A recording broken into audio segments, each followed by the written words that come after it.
오늘 우리 오는 주간은 우리 목사님 또 우리 주보에도 나와 있는 대로 부활절 앞두고 고난 주간으로 특별히 우리 보내고, 우리 영광교회는 특별 새벽 기도를 통해서 제가 작년에 되게 인상을 깊게 받았고 많이 참석하셔서 새벽에 뜨겁게 기도하시는 것에 제가 참 깊은 인상을 받았던 기억이 납니다. 그래서 주보를 보니까 올해의 여러 귀한 목사님들이 한 주간 새벽마다 주님의 십자가의 고난과 그 의미에 대하여 잘 전해 주실 것인데, 제가 공연히 그 전날 저녁에 이 주제를 들고 섰다 싶은 생각도 어떡 들기도 했었습니다. 하지만 일단 시기가 이런 시기인 만큼 오늘 저녁에는 본문에서 예수님의 십자가의 고난에 대하여서 말씀을 전할까 합니다. 예수님의 십자가와 부활은 사건 그 자체가 일어났다 하면서 그 사건 자체를 설명하는 것보다 그 사건에 담겨 있는 주님의 십자가의 의미와 부활의 의미, 또 그 결과가 무엇이며 또 우리에게 어떻게 주어졌는가 하는 그 의미를 설교하고 가르치는 그것이 더 중요하다고 생각합니다. 예수님의 십자가의 죽음과 고난은 우리가 잘 알듯이 우리를 위한 대속의 죽음이고, 그의 죽음을 통하여서 우리가 우리의 죄에서 해방과 자유함을 얻은 속죄의 죽음이고 고난이며, 또한 우리를 하나님의 심판대 앞에서 의롭다 만드시게 하시는 하나님의 법에 끝까지 순종하심으로 죽어주신 그 십자가며, 그 결과 우리가 의로운 사람이 되었다는 의미, 또 하나를 더 이야기한다면은 그의 죽음과 부활을 통하여서 모든 만물까지 하나님과 원수된 데에서 화목과 화친이 이루어진 화목 제물로 드려졌다는 의미가 있을 것입니다.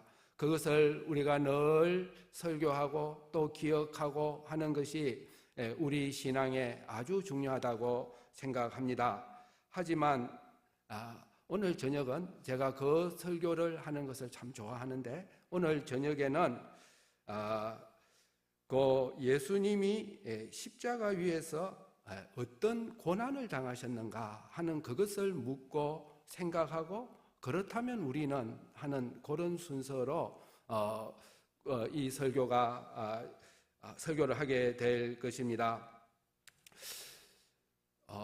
그 의미보다요, 일단 예수님이 십자가에서 어떤 고난을 당하셨는가, 그것을 오늘 저녁에 이 본문을 통하여서 우리 말씀을 나누고자 합니다. 예수님이 십자가에서 무슨 고난을 겪으셨는가 묻는다면, 모르세요? 예수님이 십자가에서 고난 당하신 것은 우리 모두가 다 알고 있는데, 어떤 고난이라고요? 그 못에 박혀가지고 피가 나시고 살이 찢어지시고 그 십자가에 달리신 그 아픔과 그 고통이라고 그렇게 흔히들 이야기를 합니다. 이것이 예수님의 십자가의 위에서 겪은 고난과 고통의 전부이고, 그게 중심 내용이라면 그 로마 카톨릭 계열의 영화나 십자가상은 그 십자가 위에 피를 흘리며 고난당하는 예수님의 모습이 거기 담겨 있고, 그리고 그 카톨릭 계열의 영화에서는 피가 튕기고 그가 거기서 찌그러진 얼굴과 흘리는 피를 강조를 하고 있습니다.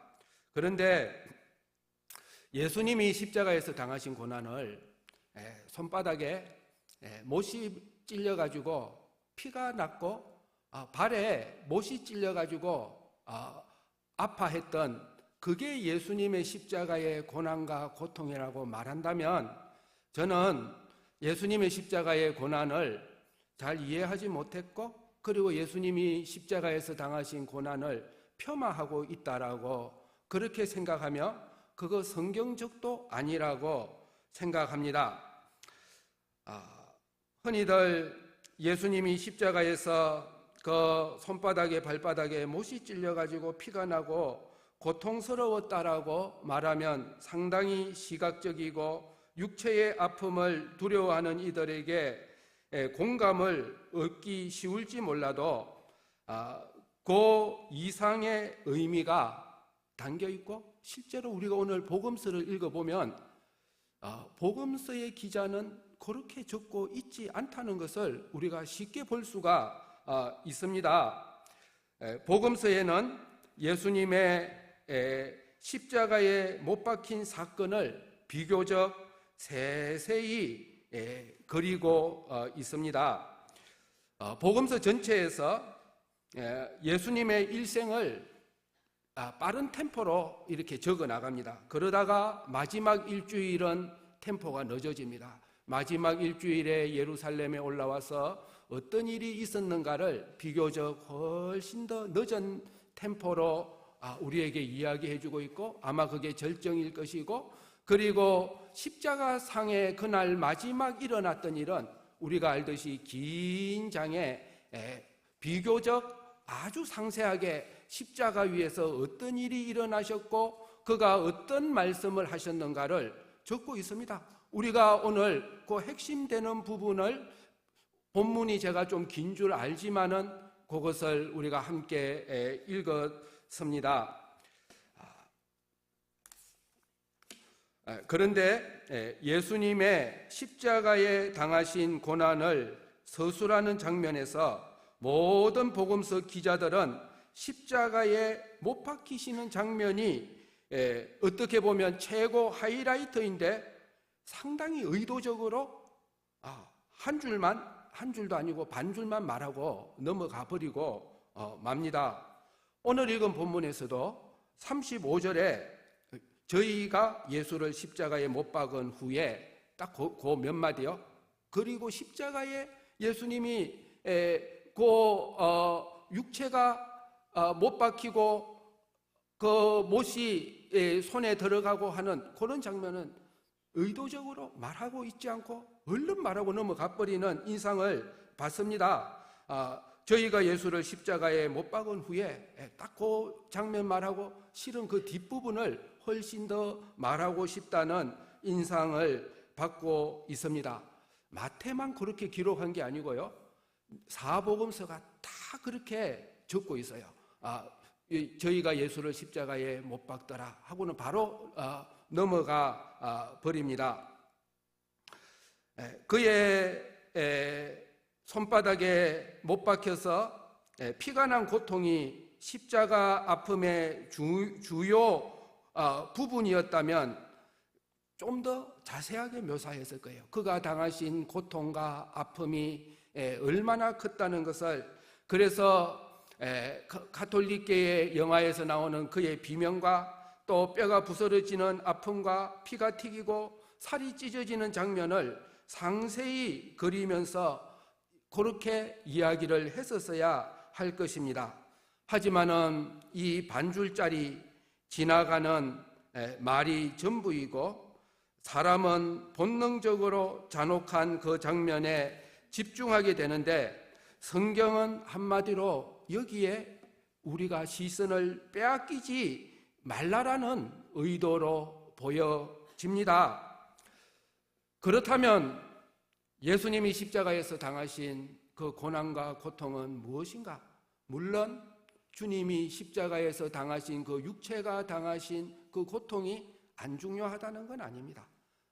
그러나 그것은 지극히 작은 일부분이고 우리가 거기에 시선을 빼앗겨서는 안 된다는 것입니다. 많은 이들이 왜 주님의 거기에 집중을 하게 되었느냐? 보통 성찬식에 주님의 피와 살, 찢어진 살이라고 하는 그것은 그 주님의 십자가의 고통을 강조하기 위한 게 아니고, 주님이 우리를 위하여 희생하시고 그 피라는 것은 죽음을, 그가 죽기까지 하셔서 그 희생을 강조하고 있는 것입니다. 그의 죽음과 희생을 통하여서 우리를 구원하셨다는 그 의미로 피와 살을 거기서 은유적 또는 비유적으로 강조하고 있는 것이지, 십자가 상에서 주님이 여기서 당하신 고난은, 고통은 이 복음서 기자가 그것을 강조하고 거기에다 집중하라고 우리에게 보여주고 있지 않습니다. 오히려 거기다가 시선 뺏기지 말고 빨리 넘어가라고 그렇게 반줄만 말하고 얼른 넘어가 버렸습니다. 그러면 본문은, 복음서 기자는 예수님이 십자가에 당하신 고난이 무엇이라고 우리에게 말해주느냐? 우리 복음서를 읽으면서도 그냥 그렇게 넘어가게 되었던 것 같아요. 오늘 주보에 제가 제목을 그렇게 적어놨는데, 예수님의 그 십자가의 고난 점점 뭐라고요? 수욕이라고요. 그래서 본문은 이 본문뿐만 아니라요, 모든 사복음서가 예수님의 십자가의 그 사건에 대해서 요 장에서요 상세하게 그리는 것은 그가 십자가상에서 부끄러움을 당하시고 수욕을 당하시고 사람들에게 비방의 대상이 되시고 욕의 대상이 되었다라고, 부끄러움과 모욕을 당하셨다고 그렇게 그리고 있습니다. 그걸 말해주고 싶은 것입니다. 십자가상에서 주님이 당하신 고난은 부끄러움과 수욕과 모욕과 비방과 말할 수 없는 그 욕의 대상이 된 그것이 주님의 십자가의 고난이었다고 말해주고 있습니다.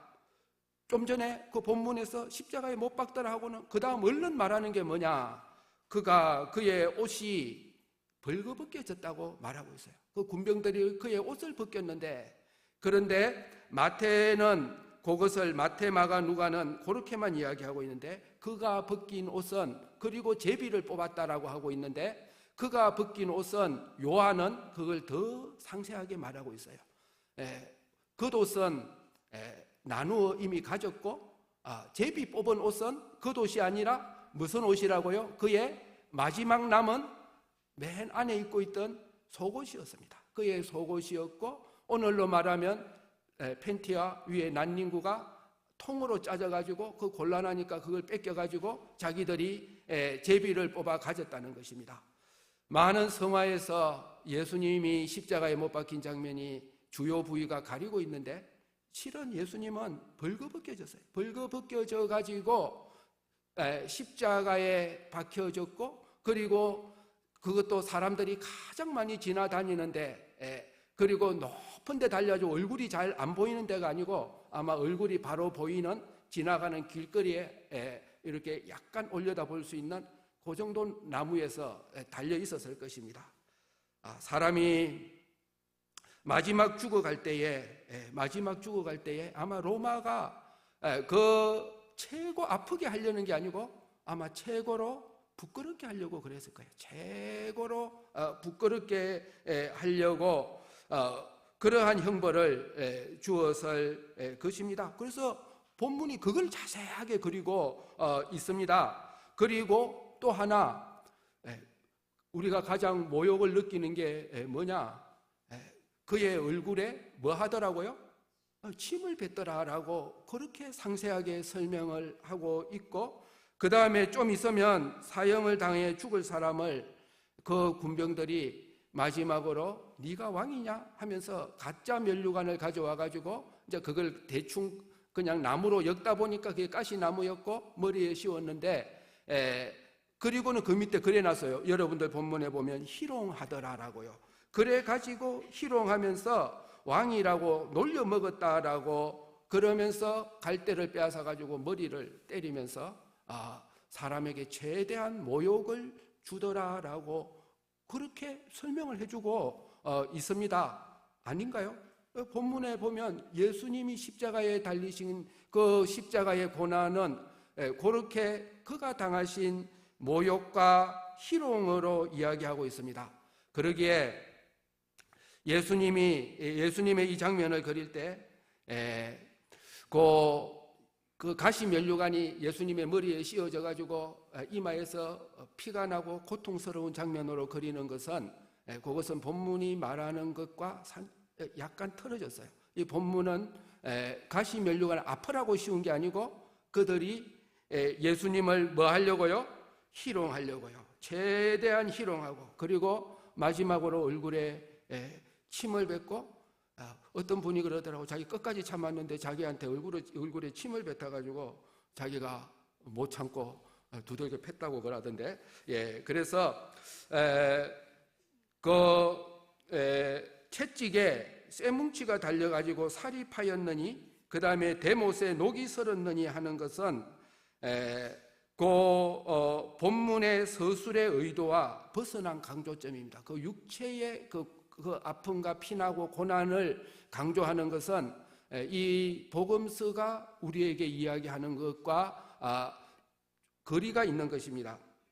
그리고는 최절정, 더 중요하게요, 예수님의 십자가의 사건에서 더 중요하게 본문이 클로즈업을 해가지고 우리한테 던져주고 있어요. 여러분들 펴놓은 성경에 보시면 담담하게 그 장면을 그리고 있는데, 지나가는 자들이 머리를 흔들며 십자가에 죽어가는 예수님을 향하여 놀리며 모욕하더라라고 그렇게 말하고 있어요. 네가 하나님의 아들이냐고 그렇게 모욕하더라라고 했고, 그 다음에 저는 이것을 읽을 때마다 소름이 섬뜩합니다. 누가 그 자리에 찾아왔느냐? 누가 찾아왔다고요? 지나가는 자들뿐만 아니라 그 주님이 십자가에 달린 죽어가는 현장에 본문에 누가 찾아왔다고요? 대제사장과 또 서기관들, 장로들이 그 자리까지 따라왔어요.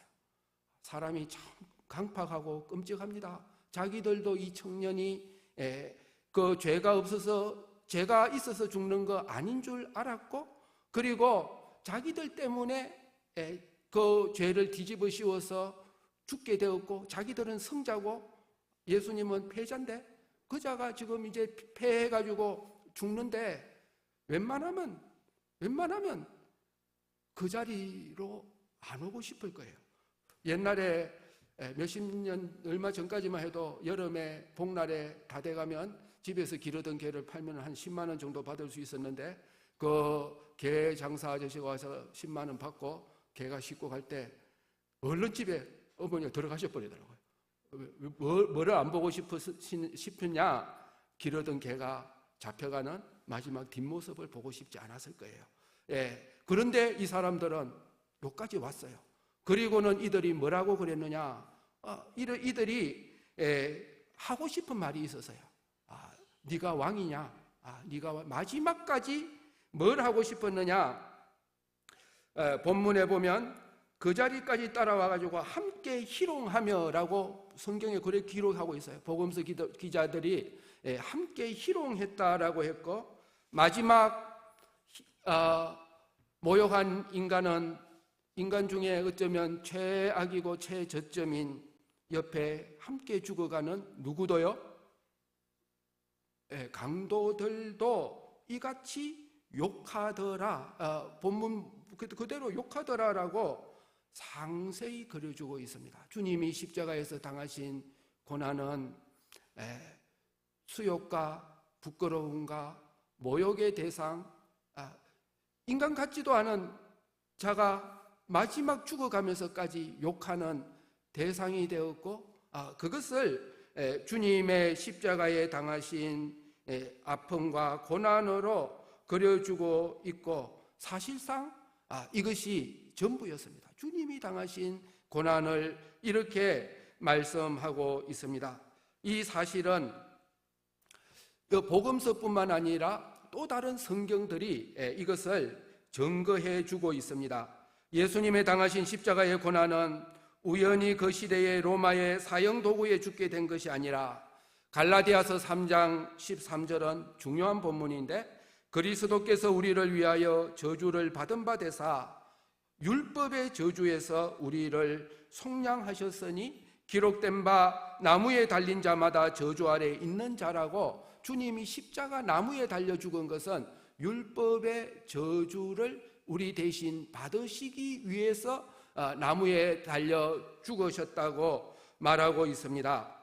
그래서 십자가에 달려 죽은 것을 구약의 율법과 연관시켜서 우리에게 설명해 주고 있는데, 구약의 율법은 언약 안에서 설명해 주고 있어요. 하나님과 우리 사이에 계약이 맺어졌고, 계약이 맺어졌으면 양쪽 다 의무가 있는데 만일 집을 인테리어 하는 사람이라면 주인이 내가 돈을 당신한테 얼마 줄 테니까 당신은 이 집을 어떤 재료를 써가지고 리모델링을 해주고, 그 계약금으로 내가 언제 얼마 주고 중도금 얼마 주고 마지막에 다 마쳤을 때 주겠다 하는데, 한쪽이 돈만 받고 좀 하는 척 하다가 그만두고 가버린다든지, 그것만큼 사람 화나는 일이 없겠죠. 아니면 일을 실컷 해줬는데 한쪽 편이 돈을 안 준다든지, 그게 하나님과 우리 사이의 계약이고, 그 계약 사이에는 한쪽이 양쪽 다 의무가 주어지는데, 우리 사람은 그 율법에 순종하는 그 의무가 주어졌고, 그래서 그 율법을 행하지 아니한 자는 레위기서나 신명기서에 그 언약적인 저주가 임하는데, 그거를 크게 나누면 4가지로 설명하고 있어요. 우리가 신명기 28장도 읽어보면 축복과 저주의 이야기가 나오는데, 그 저주를 이렇게 뭉쳐보면 4가지로 나와 있습니다. 아마 여러분들이 배우시기도 했겠지만은, 그 4가지 저주가 그 율법서에만 나오는 게 아니고, 그 역사서에도 똑같이 그 4가지 저주가 나오고, 선지서에도 그 4가지 저주가 나오고, 심지어는 마태복음 24장이나 요한계시록이나 신약에도 그 4가지 저주는 반복되어 나타나고 있습니다. 첫 번째는 뭐죠? 기근이고, 두 번째는요, 연병이고, 세 번째는 전쟁이 있을 것이고, 그리고 마지막 4번째는 이 3가지 저주의 마지막 총합으로 가장 혹독한 저주로서 땅을 빼앗기고 포로되어 갈 거라고 하고 있습니다. 신약은 그 부분을 4번째를 말을 조금 바꿔가지고 성도가 환난을 당게 되리라고 그렇게 이야기를 하거든요. 그래서 그 포로되어 가는 땅을 잃게 되는 것이 최종 저주인데, 이 저주에서 그걸로 끝나지 않아요. 그걸로 끝나지 않고, 신명기 28장 37절에 보면 포로되어 간 그곳으로 끝나지 않고, 그 땅에서 여호와께서 너를 끌어가시는 모든 민족에서 내가, 그 본문 그대로 하면 놀램과 속담과 비방거리가 될 것이라고 하셨습니다. 그래서 최종은 뭐냐? 네가 속담거리, 남에게 말거리, 그 다음에 비방거리, 조롱거리가 되어질 것이다. 하나님 섬기는 사람들이 왜 저래 되었대? 왜 저래 망했대? 하고 그런 손가락질 당하고 놀림거리가 되는 것이 율법의 저주의 마지막이라고 그렇게 구약은 기록하고 있습니다. 이후에 예레미야 애가나 예레미야서도 그 하나님의 저주받은 자는, 마지막 저주는 지나가는 자여 나와 상관이 없는가? 지나가는 자가 막 조롱을 하고 놀리니까 그렇게 묻고 있고, 호세아서는 내가 저를 벌거벗겨 나던 날과 같이 하겠다라고 그렇게 말씀하고 있습니다. 기억나시죠? 성경 읽은 거. 갑자기 말하니까 기억이 갑자기 안 날 수도 있고 한데, 어쨌든 한번 가서 읽어보세요. 그거를 아주 우리가 주님의 십자가를 이해하는데 아주 중요한 것입니다. 그래서 에스겔도 마찬가지고요. 적극적으로 가장 율법을 범하고 죄인된, 언약을 깨뜨린 죄인의 최종 저주는 무엇이냐? 좀 전에 이야기했듯이 뭐라고요? 말거리, 또 비방거리, 모욕을 당하는 수치되는 자리에 이르는 것을 말씀하고 있습니다. 예수님의 비유에도 충성하지 못한 종이 재산을 다 빼앗겨 가지고 그게 억울한 게 아니고요. 그에게 남는 가장 큰 상처는 뭐냐? 주인이 오셔가지고 내가 너한테 실망했다고요. 내가 너를 그렇게 생각 안 했는데, 내가 너에게 내 재산을 맡겼는데 네가 이렇게밖에 못했냐는 그 부끄러움, 거기서 쫓겨나는 그 수치 때문에 바깥 어두운 데에서 슬피 울며 이를 갈미 있으리라고 했습니다. 그 시므온이라고, 예수님이 처음에 이렇게 어릴 때 예루살렘에 갔을 때 그 시므온이 예수님 모친 마리아에게 뭐라고 했느냐? 이 아이는 많은 사람의 구원을 위하여, 그 다음에 뭐라고 했죠? 비방받는 표적이 될 것이다 라고 그렇게 예언을 했고, 그리고는 마리아에게는 네가 당하는 고통이 뭐냐? 칼이 네 마음을 찌르듯 하리라 라고 그렇게 이야기를 했습니다. 아마 그 두 사람 다가 수욕과 모욕과 비방의 표적이 되어질 것이라고 그렇게 예언을 했습니다. 오래전부터 십자가를 잘 이해한 믿음의 사람들은 이 사실을 분명히 알고 있었습니다. 그들은 찬송을 지을 때 이렇게 지었어요. 피 흘린 십자가라고 하지 않고 그 수욕된 십자가에 주 달려 흘린 피라고, 십자가를 그 부끄러운 수욕된 십자가라고 했는데, 그 뒤에 찬송가를 개작하는 사람들이 이해를 못하고 수욕이라는 말은 너무 그 수준이 낮으니까 그 참혹한 십자가라고 그 말을 바꾸었는데, 그 십자가를 제대로 설명하지 못합니다. 그리고 또 다른 찬송가에 이렇게 이야기하고 있습니다. 그 부끄러운 십자가 날 위해 지셨네, 날 위해 지셨네. 그 뭐죠? 좀 이따 우리가 부를 것 같은데, 그 부끄러운 십자가 날 위해 지셨네. 이렇게 주님의 십자가의 핵심을 알고 있었어요. 그 주님의 십자가는 부끄러운 십자가고 그 수욕된 십자가라고 그렇게 찬송했고, 그 십자가의 의미를 잘 이해하는 분입니다. 제가 초등학교 2학년 때인가 3학년 때에 우리 반에 한 60명, 70명이 되었는데 어느 날 우리 담임선생님이 여자애를 나오라 하더라고요.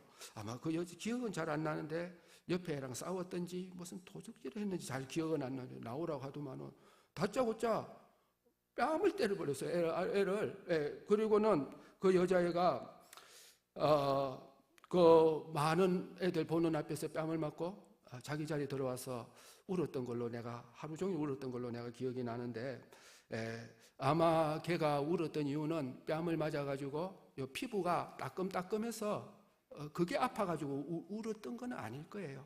만약 그게 아파가지고 울었다면 그 자리에서 울었을 거예요. 그런데 그 자리에서는 안 울고 자기 자리 돌아와가지고 울더라고요. 아마 지금 생각해보면 하나는 억울해서 그랬을 것 같아요.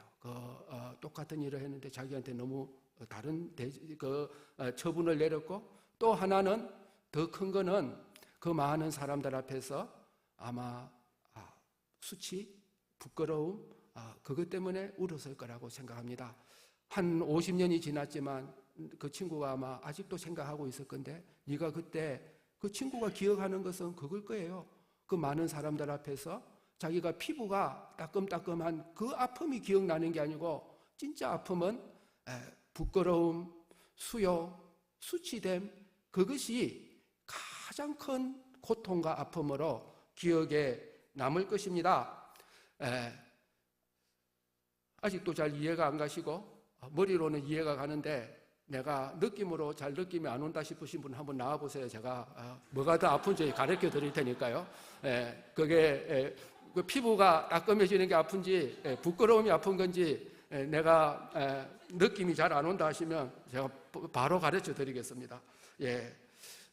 그래서 우리가 시간이 다 돼가서 십자가의 고통은 주님이 당하신 그 수욕과 모욕과 부끄러움이 그 십자가의 복음서가 우리에게 가르쳐 주는 것이고, 다른 성경이 그것을 우리에게 가르쳐 주고 있습니다. 그러면 우리는 저는 여기서 세 가지로 정리해 보았습니다. 우리를 범죄에서 하나님의 약속과 의무를 지키지 못한 율법의 저주는 우리가 영영이 부끄러움과 수치, 후회됨과 비방거리가 되고, 그리고 많은 사람들한테 너 때문에 내가 망했다는 거, 우리 사랑하는 가족이 또 친구가 네가 그 범죄한 그것 때문에 내가 함께 망했다라는 그 부끄러움, 또 가식적이고 수치되며 우리의 마음에 가진 거, 외식적인 거, 음란한 거, 그 모든 거 언젠가는 다 벌거벗겨져서 영원히 수치될 것인데, 주님이 그 수치와 부끄러움을 십자가에서 나 대신 받으시고, 우리의 그 죄를 의미하는 데에서 죄는 용서로 끝나는 게 아니고요, 하나님께서 그것을 덮어 가려워서 보이지 않게 하시고 눈을 돌리신다고 하셨습니다. 그래서 주님이 우리를 그 수치와 영원한 부끄러움에서 대신 당하시고 그 부끄러움을 면하게 해주신 그 은혜를 우리가 감사하며 살아야 되겠다, 이렇게 생각합니다. 두 번째는 나도 주님을 위하여 또 말씀대로 살다가 내 인생의 십자가의 고난을 당하게 된다면, 가장 큰 고난은 누가 나를 찌르고 때리고 패는 것이 아니라 차라리 패면 낫겠는데, 주로 당하는 고난은 뭐라는 것을 우리가 알 수 있느냐? 사람들로부터 욕을 먹고 비방을 당하고 오해를 당하고 조롱과 무고와 억울함, 이것이 가장 크겠구나 하는, 이것을 칼이 내 가슴을 찌르듯이 십자가의 고난의 핵심은 이것을 당하는 거겠구나 하는 것을 우리가 기억하고 당할 때마다 힘을 내시고 잘 참으시기를 바랍니다. 마지막 세 번째는, 저는 이것을 읽을 때마다 우리 주님이 십자가에서 이런 모욕과 수욕과 비난과 욕을 먹고 그게 주님의 가장 큰 고난이었다면, 나는 앞으로 사람들한테 무슨 일이 있어도 이런 말은 하지 말아야 되겠다라고 각오하게 됩니다. 사람을 향해서 내가 손해보고 말지 수욕을 주거나 모욕을 주거나 비방하거나 수치를 주는 우리 주님이 십자가에서 당하신 고난의 그게 최절정이라면, 내가 내 형제나 누구한테 차라리 내가 손해보고 말지 그런 모욕과 수욕과 수치를 주는 그런 말이나 비방의 말이나 이것은 하지 말아야 되겠다 하는 이것을 각오하게 됩니다. 이게 성경의 전부는 아닙니다. 성경은 수욕과 수치를 넘어서, 수욕과 수치 정반대는 뭐죠?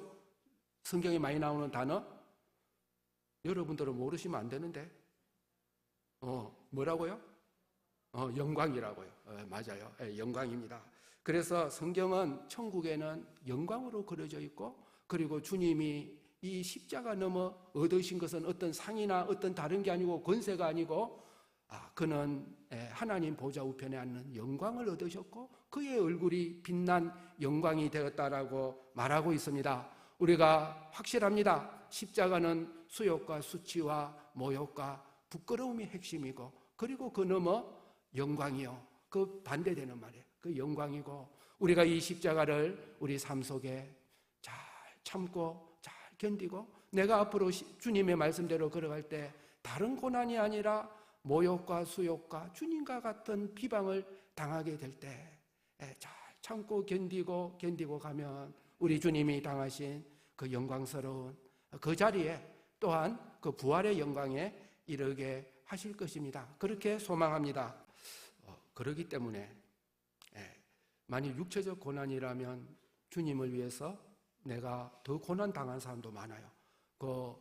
제가 알기로는 화형을 당하는 것이 최고 아픔이고, 그 많은 순교자들이 십자가 고난 이상으로 아픔을 많이 당했어요. 그렇다면 주님은 나를 위하여 고난당하고 나는 주님을 위하여 고난당했으니까 쌤쌤이겠지만, 그러나 십자가의 고난이 부끄러움과 수욕이기 때문에 하나님이 사람한테 당하는 고난과 사람이 어떤 수욕과 모욕을 당해도 그거는 갚을 수가 없습니다. 그 견훤이 경주에 쳐들어가 가지고 그 무슨 왕을 네가 나한테 술 따르고 뺨 맞고 했는데 그 왕이 당하는 거하고 그 밑에 영의정이나 문지기가 당하는 거는 무게가 달라요. 완전히 다른 것입니다. 그렇기 때문에 우리가 어떤 고난을 당해도 주님이 이 땅에서 죄인들에게 당하신 만왕의 왕이시요 창조주가 사람에게 당하신 수욕과 부끄러움의 무게하고 내가 어떤 십자가의 고난을 당해도 갚을 수가 없어요. 그 무게는 완전히 다른 것이 입니다. 그렇기 때문에 우리가 어떤 고난을 당해도 그거는 갚을 수가 없고 무게 자체가 다른 것이 되어지는 것입니다. 우리 오늘 배운 말씀을 생각하며 우리 한번 같이 기도하고 그 다음에 제가 마지막으로 기도하고 축도함으로 마치겠습니다.